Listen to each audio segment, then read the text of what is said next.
الحمد لله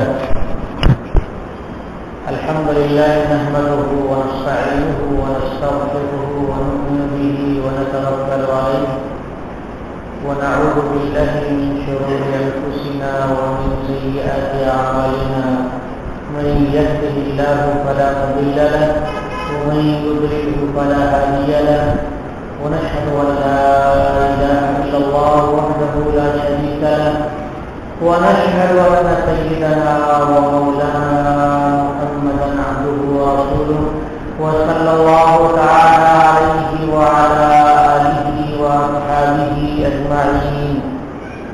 أما بعد، فقد قال رسول الله صلى الله عليه وسلم: إن الله لا يقبض العلم انتزاعا ينتزعه من العباد ولكن يقبض العلم بقبض العلماء.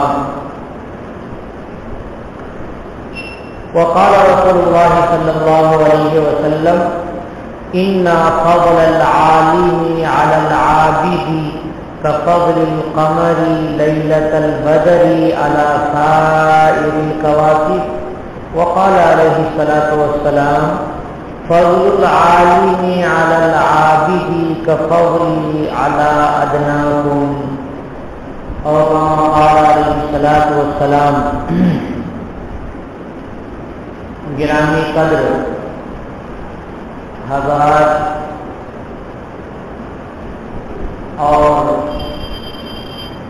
جمعیت علماء ہند کے ممبران، اراکین اور خصوصاً کرنامبٹ کے اکابر بزرگان حضرات اور جناب مشتاق احمد صاحب، میں سب سے پہلے رب العالمین کا شکر ادا کرتا ہوں. اس کے بعد آپ حضرات کا شکریہ ادا کرنا مناسب سمجھتا ہوں کہ آپ نے ہمیں موقع عنایت فرمایا آپ کے درمیان گفتگو کرنے کا، اور یہ میرے لیے اعزاز کی بات ہے، عزت کی بات ہے کہ میری PhD کی تکمیل پر آپ حضرات نے مجھے اہمیت پیش کرنے کا بھی مجلس طے کر رکھی ہے. اللہ تعالیٰ آپ حضرات کو جزائے خیر عنایت فرمائیں اور رب العالمین اپنے شان آپ کے خلوص کا بدلہ عنایت فرمائیں. بھائیو،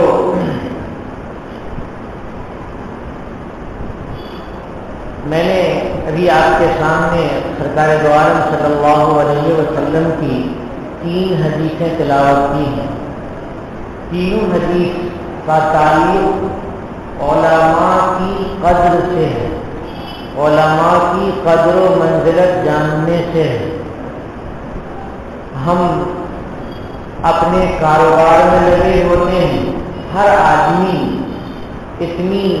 اتنا وقت نہیں رکھتا اپنے پاس کہ وہ جا کر کے کتابوں کو تلاشے، کتابوں کو کھنگالے اور وہاں سے مسائل سمجھ کر کے عمل کرے، ڈائریکٹ قرآن پاک میں غور و فکر کرے اور مصادر شریعت سے مسائل نکال کر کے عمل کرے. ہر آدمی اتنی فرصت بھی نہیں رکھتا ہے، اتنی صلاحیت بھی نہیں رکھتا ہے، کیونکہ دنیا کے بہت سارے کام ہیں. ہر آدمی کو اس کے اپنے گھر کا کام ہے، اس کی فیکٹری کا کام ہے، دکان کا کام ہے، نوکریاں ہیں اور دیگر جھمیلے ہیں، مشکلیں ہیں. ہر آدمی ہر طرف لگا ہوا ہوتا ہے. صرف ایک علماء کی جماعت ہے جو آپ سب کی خدمت کے لیے اپنے کو کتاب میں لگائے رہتے ہیں اور علم میں لگائے رہتے ہیں. صرف علماء کی جماعت ہے جو عوام کی خدمت کے لیے اپنے کو علم میں لگائے رہتے ہیں، کتاب میں لگائے رہتے ہیں، مدرسوں میں لگائے رہتے ہیں، کتب خانوں میں دھول کے ساتھ اٹے ہوئے پڑے رہتے ہیں. وہ کس لیے؟ وہ اس لیے تاکہ وہ رہنمائی دیں، رہنمائی حاصل کرنے والوں کو، امت کے جو لوگ علم اور دین سے دور ہیں ان کو وہ بتائیں اور سمجھائیں۔ حضرت امام محمد رحمۃ اللہ علیہ، یہ حضرت امام ابو حنیفہ رحمۃ اللہ علیہ کے بڑے چہیتے شاگرد ہیں اور علماء احناف میں بہت زیادہ لکھار ہیں، بہت زیادہ کتابیں انہوں نے لکھی ہیں۔ حضرت امام محمد رحمۃ اللہ علیہ رات میں جگے ہوئے تھے اور کتابوں کا مطالعہ کر رہے تھے۔ کسی نے کہا ان سے کہ آپ آرام فرمائیے، سو جائیے، آپ کیوں اتنی تکلیف اٹھا رہے ہیں؟ تو حضرت امام محمد نے کہا کہ پوری امت سوئی ہوئی ہے میرے اوپر بھروسہ کر کے کہ محمد مسئلہ بتائے گا، تو پوری امت بھروسہ کر کے سو گئی ہے، تو میں بھی اگر سو جاؤں گا تو امت جب بیدار ہوگی اور مسئلہ معلوم کرے گی تو میں کیا مسئلہ بتاؤں گا، ان کو کیا رہنمائی کروں گا؟ تو علماء جو ہیں یہ سراج الامت ہیں، سراج الامت، امت کے چراغ ہیں۔ چراغ کے معنی چراغ آپ لوگوں نے دیکھا ہوگا، بلب دیکھتے ہیں نئے بچے، چراغ نہیں دیکھے ہوئے ہیں۔ چراغ شیشی میں تیل ڈال دیتے ہیں اور اس میں ایک کپڑے کا ایک خلیصہ ڈال دیتے ہیں اور ڈھکن میں سوراخ کر کے اور اوپر کر دیتے ہیں۔ اب وہ اس تیل کی وجہ سے بتی جلنے لگتی ہے، جب اس پر ماچس سے جلاتے ہیں ہم تو اس پر پتنگے آتے ہیں، اڑتے ہیں۔ علماء کو کہا گیا کہ چراغ ہے۔ کیا مطلب ہے چراغ کا؟ چراغ کا مطلب ہے کہ خود جل کر کے دوسروں کو روشنی دینے والا۔ چراغ کا کیا مطلب ہے؟ خود جل کر کے دوسروں کو روشنی دینے والا۔ علماء چراغ ہیں، وہ اپنی محنتیں مشقتیں ساری برداشت کرتے ہیں امت کو روشنی پہنچانے کے لیے، امت کو ہدایت پہنچانے کے لیے، امت کو قرآن پاک کا مضمون پہنچانے کے لیے، جناب محمد رسول اللہ صلی اللہ علیہ وسلم کا لایا ہوا پیغام پہنچانے کے لیے وہ راتوں کو سوتے نہیں ہیں، راتوں کو جگتے ہیں اور اپنے کو بھلاتے ہیں، گویا کہ وہ چراغ ہیں کہ خود جل کر دوسروں کو روشنی دیتے ہیں۔ لیکن ایک افسوس کی بات نظر آتی ہے دیکھ کر کے، اور دونوں طرف زیادتی ہے۔ کیا ہے افسوس کی بات؟ علماء کرام نے مدرسوں کے لیے عوام سے چندے کے لیے اپنی حیثیت کو گرا دیا۔ کیسے گرا دیا ہے؟ وہ آ کر کے اعلان کریں گے کہ آپ چندے مدرسے کو دیجیے۔ ہونا تو یہ چاہیے کہ پیسے لے کر کے ہم مدرسے پہنچیں اور وہاں جمع کریں اور پھر یہ مدارس چلیں، کیوں کہ ان مدارس سے ہم محتاج ہیں۔ لیکن عجیب ہو گیا ہے، مدارس میں بہت سے مدرسے تقریباً 25% مدرسے، 25% مدرسے ایسے ہیں جو اپنے کو ذلیل کر رہے ہیں اور اپنے کو مختلف طریقے سے عوام کو دھوکے دے کر کے وہ پیسے اکٹھا کرنے کے چکر میں اپنے کو ذلیل کرتے ہیں، اپنے مدرسین کو ذلیل کرتے ہیں۔ عوام کی طرف سے بھی زیادتی ہے کہ ایک ہے فقیر جو اپنے لیے مانگ رہا ہے، تو جیسا اس فقیر کو سمجھتے ہیں ویسا اس عالم کو بھی سمجھتے ہیں جو مدرسے کے لیے جمع کرنے کے لیے پیسے آیا ہے، اور اس حافظ کو بھی، اس قاری کو بھی سمجھتے ہیں جو مدرسے کے لیے پیسے اکٹھا کر رہا ہے، اپنے لیے اکٹھا نہیں کر رہا۔ تو بسا ایسا دیکھا گیا ہے کہ مالدار حضرات اپنے مال کے گھمنڈ اور دام میں علماء کی تجلیل کر دیتے ہیں، سے کہہ دیتے ہیں اور دل میں ان کو گھٹیا سمجھ لیتے ہیں. دوسری طرف اعلان کرنے والے اعلان کرتے ہیں کہ مدرسے میں غریب فقیر یتیم محتاج بچے ہیں اور آپ زیادہ سے زیادہ مدرسے کا تعاون کیجیے. بھائیوں اس میں ایک خرابی ہے کہ جب مدرسے کے لیے صرف غریب فقیر اور یتیم اور نادار مسکین کا اعلان ہوتا ہے تو جو مالدار لوگ ہیں وہ کہتے ہیں کہ اپنے بچوں کو مدرسے میں نہیں پڑھانا. کیوں؟ کہ ہمارے بچے تو یتیم بھی نہیں ہے اور غریب بھی نہیں ہے, فقیر بھی نہیں ہے, مسکین بھی نہیں ہے, محتاج اور نادار بھی نہیں ہے, تو ہم کو اپنے بچوں کو مدرسوں میں نہیں پڑھانا چاہیے. ایسا پسند ہو جاتا ہے. سب سے بہترین صورت یہ ہے کہ مالدار اپنے پیسوں کو لے کر کے محتاج بن کر کے وہاں پہنچے کہ آپ کا شکریہ اگر آپ نے لے لیا اور صحیح مصرف میں خرچ کر دیا. حضرت تھانوی علیہ الرحمہ نے یہی اصول بنایا مدارس چلانے کے لیے, اور شاہ ابراز صاحب رحمۃ اللہ علیہ کا مدرسہ بھی ایسے ہی چل رہا ہے. پڑوس ملک میں بھی کئی مدرسے اس طرح سے چل رہے ہیں کہ مدرسے کا کوئی ترتیب چندہ کرنے نہیں جاتا ہے, خود پیسے والے آ کر کے اور اپنا چندہ وہاں پر لکھاتے ہیں اور مدرسہ کہہ دیتا ہے کہ اب پیسے کی ضرورت نہیں ہے, سال بھر کا جو بجٹ تھا وہ پورا ہو گیا ہے. اب آدمی کہتا ہے نہیں مولانا میرا بھی پیسہ قبول کر لیجئے. وہ کہتے ہیں نہیں, آپ اگلے سال کا انتظار کیجیے کہ اگلے سال آپ پہلے آئیں گے تب آپ کا پیسہ قابل قبول ہوگا. اگر پھر لیٹ کر دیں گے تو تب بھی قابل قبول نہیں ہوگا.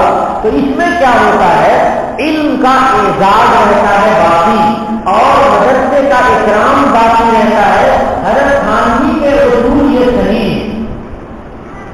بعض لوگ کہتے ہیں کہ اگر ہم نہیں جائیں گے چندے لینے کے لیے تو مدرسہ بند ہو جائے گا. تو میں اس کے لیے کہتا ہوں کہ ایک تو یہ ہے کہ مدرسہ بند ہو جائے گا تو تمہارا کیا ہوگا, رب العالمین کو چلانا ہے تو کسی اور طریقے سے رب العالمین چلائیں گے. وہ تم اپنے کو کیوں ذلیل کرتے ہو؟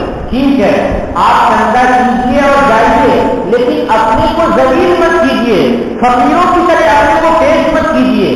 اپنے کو تو ایسا پیش کیجیے کہ جیسے آپ عالم ہیں اور آپ کی حیثیتیں ان کی باقی ہیں اور آپ اپنے لیے اپنی جیب کے لیے نہیں مانگ رہے ہیں بلکہ مدرسہ چلانے کے لیے ان کو یاد دہانی کر رہے ہیں. آپ کو دینا ہو 1000 مرتبہ دینا ہو تو آپ دیجیے اور نہیں دینا ہو تو نہیں دیجیے. اس طرح سے ہونا چاہیے. بہرحال ہمیں اپنا اپنی اصلاح کرنی چاہیے, مدرسے والوں کو اپنی اصلاح کرنی چاہیے.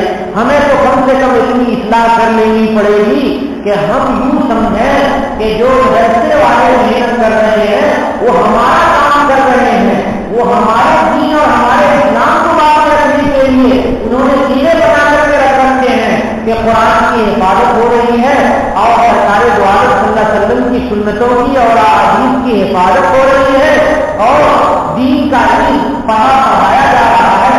اگر یہ مدرسے بند ہو جائیں تو دین کا کہاں پڑھایا جائے گا؟ وہ سارے دین اور ساری کتابیں یہ دریا گرد ہو جائیں گی, بیکار اور ضائع ہو جائیں گے. ایسی صورت میں مسلمان پھر کہیں کا نہیں رہ جائے گا, مسلمان کو کوئی پوچھنے والا نہیں رہے گا. بھائیو یہ علماء کرام ہیں, ان کا مرتبہ بہت اونچا ہے, بہت اونچا ہے. سرکار دو عالم صلی اللہ علیہ وسلم نے ارشاد فرمایا, نہایت ہی واضح انداز میں حضور نے فرمایا, فضل العالم علی العابد, فضل العالم علی العابد کفضلی علی ادناکم, کہ عبادت گزار یعنی عام طور سے جو لوگ عبادت گزار ہوتے ہیں وہ ان کا مرتبہ اور عالم کا مرتبہ, عام آدمی عام پبلک کا مرتبہ اور عالم کا مرتبہ دونوں میں فرق ہے. کیسا فرق ہے؟ فرمایا کفضلی علی ادناکم, کہ جیسی میری فضیلت اور میری ترجیح ہے تمہارے اوپر کہ میں تم میں سب سے بہتر ہوں, ایسے ہی انبیاء ایسے ہی علماء کرام تم سب میں بہتر ہیں. ظاہر سی بات ہے کہ حضور رہ نہیں گئے، حضور تشریف لے گئے، پردہ فرما گئے، تو اب جو حضور کا کام ہے وہ علماء کرام کر رہے ہیں، تو علماء کرام تو حضور کی جگہ میں ہیں اور عام امت تو عام پبلک کی جگہ میں ہے، تو علماء کرام کا مرتبہ تو بڑھا ہی رہے گا۔ حضور نے فرمایا کفضلی علی ادناکم، جیسے میری فضیلت تمہارے ادنا آدمی پر ہے ویسے ہی عالم کی فضیلت عبادت گزار پر ہے، یعنی عام لوگ جو عبادت گزار ہیں ان سے بہتر عالم ہے۔ اس کا مطلب یہ ہوا کہ عالم کو عبادت گزار بھی ہونا چاہیے، ایسا نہیں ہو کہ عالم فاسق فاجر ہے، عالم اپنے علم پہ عمل نہیں کر رہا ہے، عالم فرائض اور سنتیں اور نوافل ادا نہیں کر رہا ہے۔ اگر عالم نہیں ادا کر رہا ہے تو حقیقت میں وہ عالم دین نبی نہیں ہے، وہ مطلقاً علم کا پڑھا ہوا ہے کہ جیسے انگریز پڑھے ہوئے ہوتے ہیں، وہ ایک علم ہے اور اس علم کو انہوں نے پڑھ لیا ہے، کاہے پڑھا ہے؟ پیسے کمانے کے لیے، اتنا ہی فرق ہے۔ اس لیے عالم کو باعمل ہونا چاہیے۔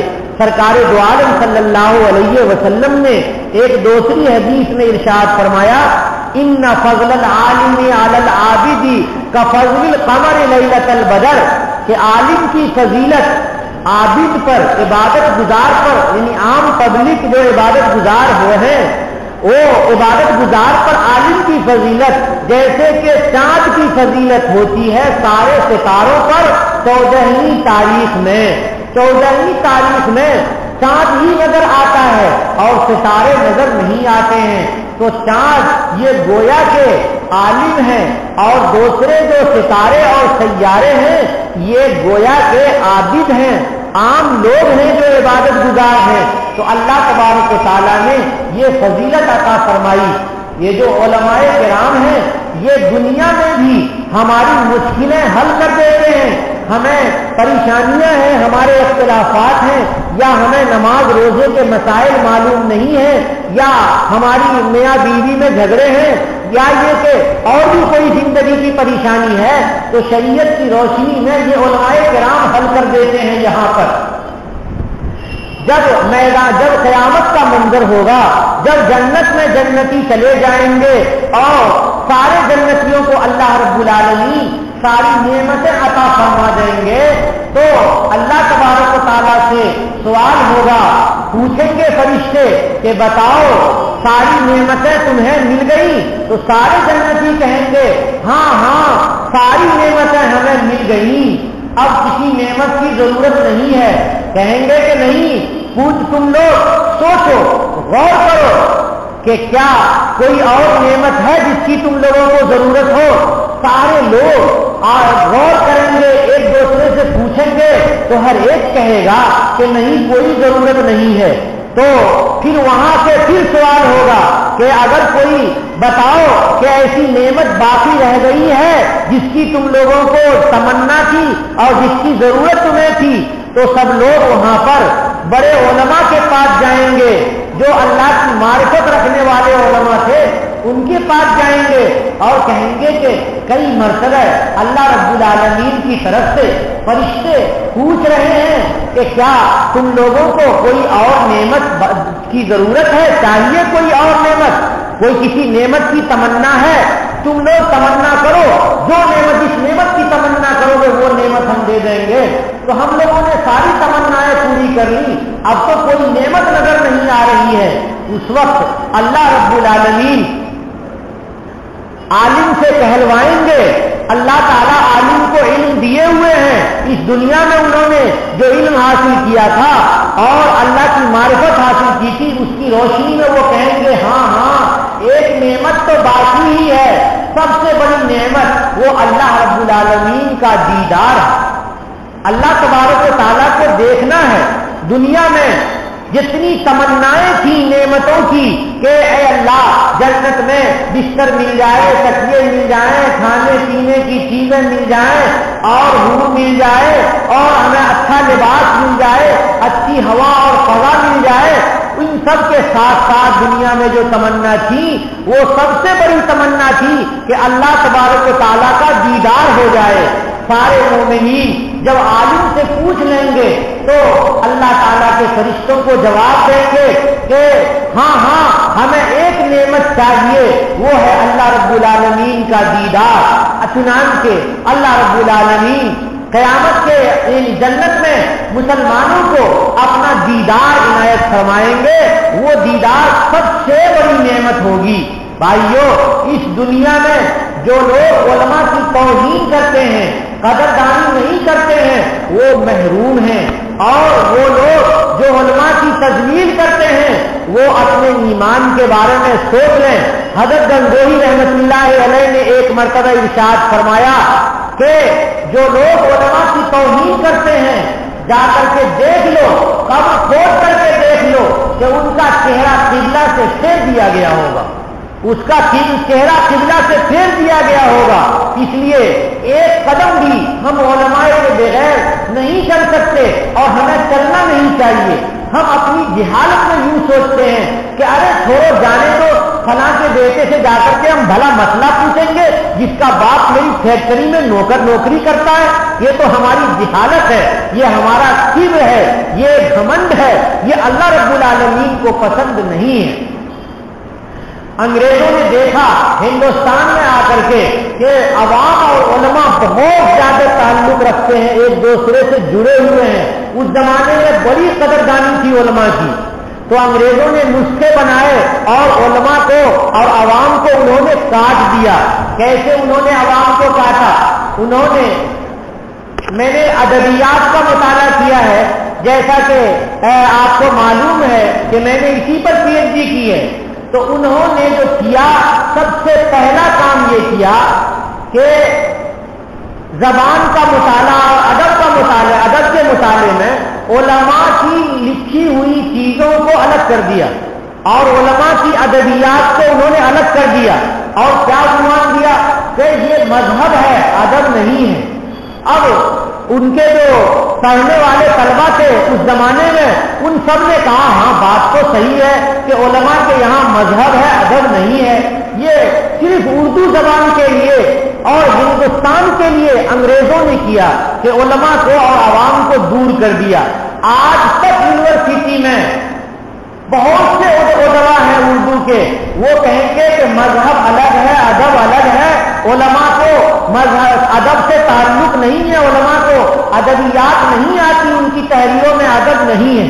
ہمارے لیے یہی بہت بڑی چیلنج کی بات تھی یونیورسٹی میں کہ علماء ادبیات سے واقف نہیں ہے۔ تو میں نے ایم اے کے کرنے کے بعد ایم فل میں علماء کی ادبیات کو لیا، اور وہ بھی علماء دیوبند کی ادبیات کو لیا۔ حضرت قاری طیب صاحب کی شاعری، حضرت مولانا ریاست علی صاحب کی شاعری، حضرت مولانا مفتی کثیر الرحمان نشاط عثمانی صاحب کی شاعری، ان کو میں نے لیا رحمہم اللہ تعالی، اور ہم نے ثابت کیا وہاں کہ ان کی شاعری میں بھی ادبیات ہیں اور خوبیاں ہیں، بہت اونچی اونچی خوبیاں ہیں جو آپ علامہ اقبال کی شاعری میں پاتے ہیں، وہ خوبی بھی، وہ اس طرح کی خوبیاں بھی علماء دیوبند کی شاعری میں موجود ہیں۔ اس کے بعد پی ایچ ڈی میں نے مقالے کے لیے عنوان لیا کہ سوانحی ادب میں علماء دیوبند کی خدمات۔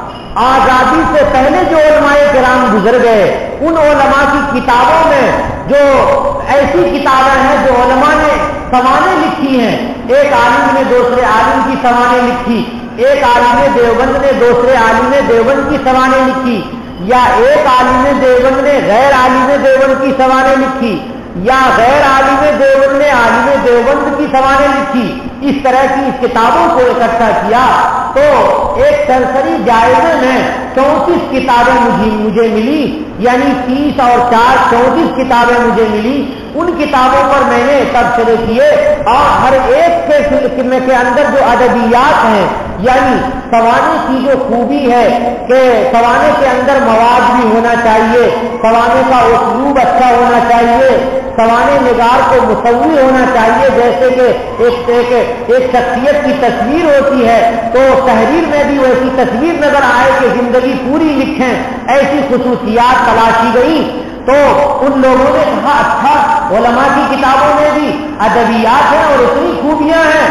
میں نے سب سے بڑے ادیب جو آج اردو کے سب سے بڑے مسلمان ادیب ہیں ڈاکٹر شمس الرحمان فاروقی صاحب الہ آباد میں رہتے ہیں، ان سے میں نے جا کر کے ملاقات کی تو انہوں نے کہا کہ علماء کی ادبیات اتنی شاندار ادبیات کے معیار پر ہے، کلاسیکی ادب ایسا بہترین ادب ہے علماء کے قلم میں، علماء کی کتابوں میں، کہ یہ دوسرے ادبا سے کچھ کم نہیں ہے۔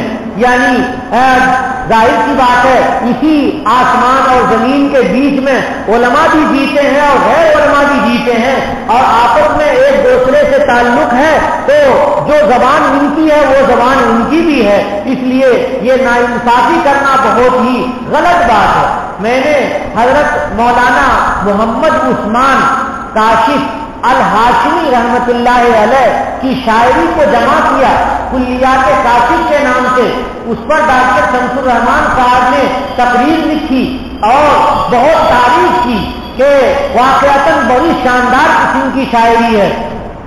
میں نے ان سے ملاقات کی تو انہوں نے کہا کہ ہم لوگوں نے بھی میں ادیب ہوں اور میں بھی اگر شاعری کرنا چاہوں تو مولانا جیسی شاعری میں نہیں کر سکتا ہوں، مولانا کاشف الہاشمی جیسی شاعری نہیں کر سکتا ہوں۔ بہت سے لوگوں نے علامہ اقبال کی روش کو اختیار کیا لیکن وہ چند الفاظ کے علاوہ آگے چل نہیں سکے، لیکن مولانا کاشف الہاشمی جن کی شاعری کو آپ نے جمع کیا، ان کے اندر یہ کمال ہے کہ یہ علامہ اقبال کے قدم بقدم چلنے والے ہیں اور نہایت ہی اونچی اور بلند شاعری ہے ان کی۔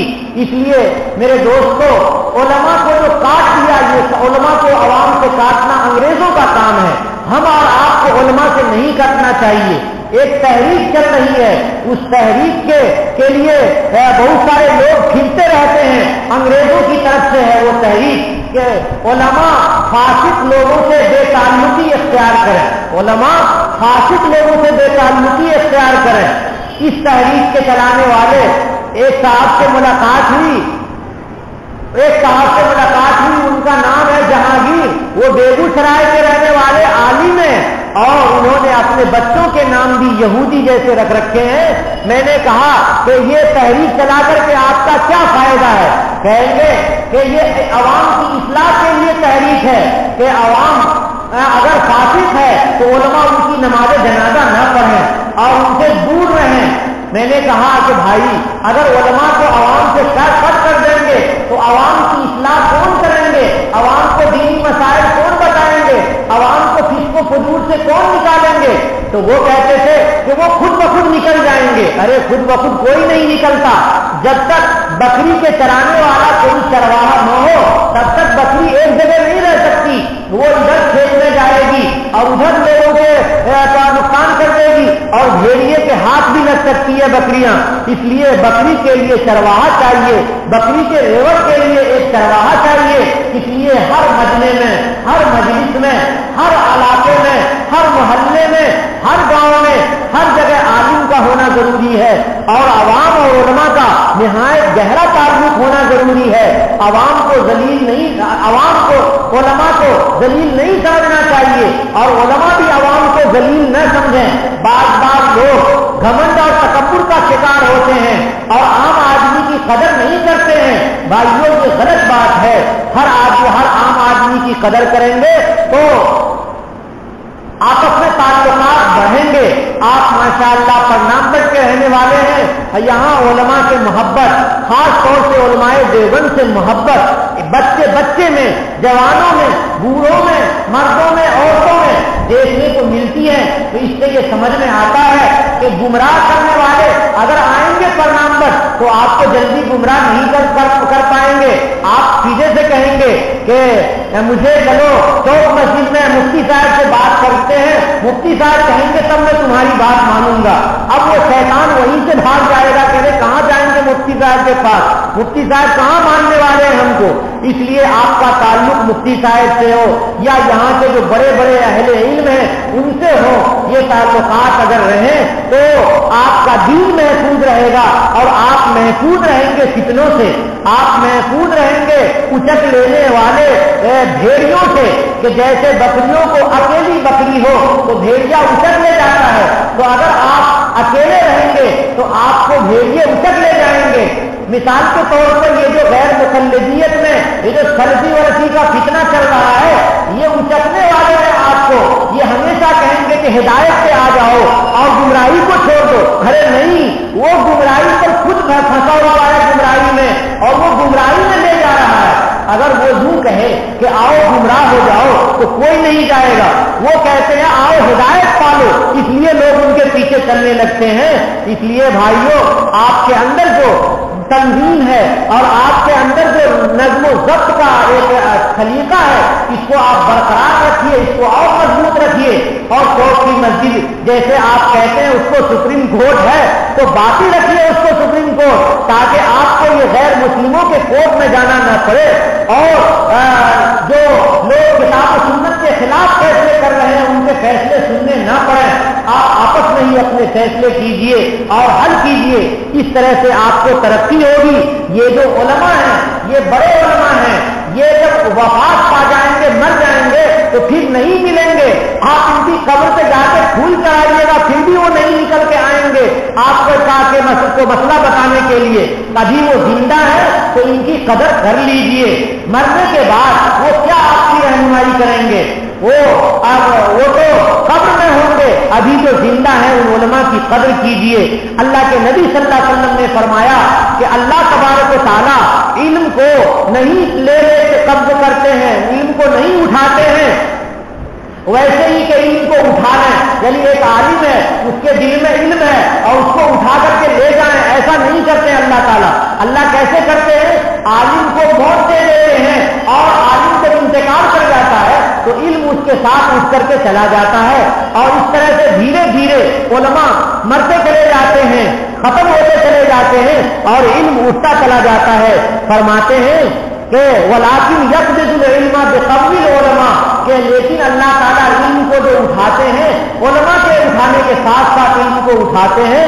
اس لیے ضروری ہے کہ ہم علم کی قدر کریں، اہل علم کی قدر کریں، اور ہم علماء سے قریب رہیں اپنے دین کی، ایمان کی حفاظت کرنے کے لیے۔ اللہ تبارک و تعالی ہمیں توفیق عنایت فرمائے۔ وآخر دعوانا ان الحمد للہ رب العالمین۔